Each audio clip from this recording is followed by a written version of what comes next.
Hey Natalie, let's take a look at your week 2 assignment 3 drawing.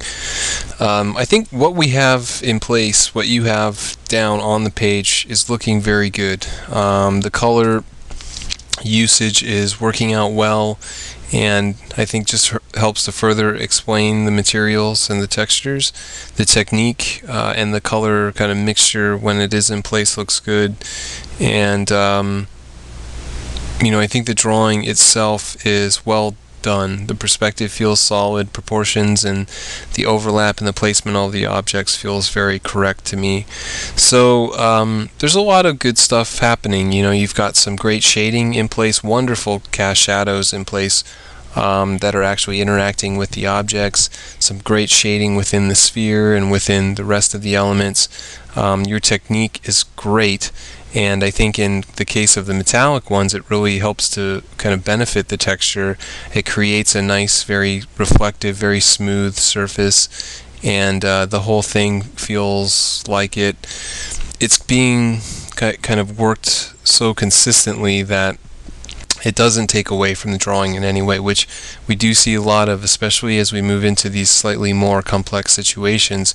If you have technique that starts to create you have big gaps, you have poor edge quality, that sort of stuff, it starts to take away from the overall drawing, and I don't really notice too much of that. I notice a few areas where there's some stair stepping of the marker as it hits kind of an angle on the top of the ellipse. It's a little bit on the rough side, but your blind looks great, and the coverage is excellent overall. I would like to see just a little bit more color variation going on, though. We basically have two colors in place and then a series of grays, which are very well rounded, great value range.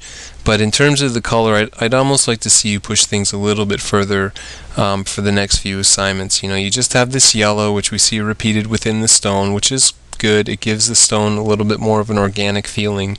And then we have the brown.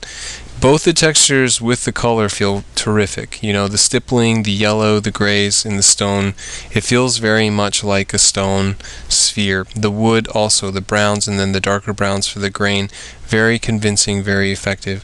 But it feels limited in terms of the color. I think being able to introduce a material that could introduce another color in place, maybe working with a little bit of a different color within the sphere so that it doesn't have the same kind of feel as the background, or a different color for the background, although it is a very attractive color. Maybe working a little bit of color within the ground plane. I think it just needs a little bit more experimentation. I think that it's a good kind of safe start. I don't think it feels like it's really pushing things too far. So I would just really like to see you experiment with the color a little bit more with the next week, which we're doing kind of just a very basic kind of object in a very basic environment. And so maybe then we'll be able to have some varied elements that you can try and introduce a little bit more color to. But I think it's a good solid drawing. It's got great kind of marker technique and application, and I think what is in place looks great.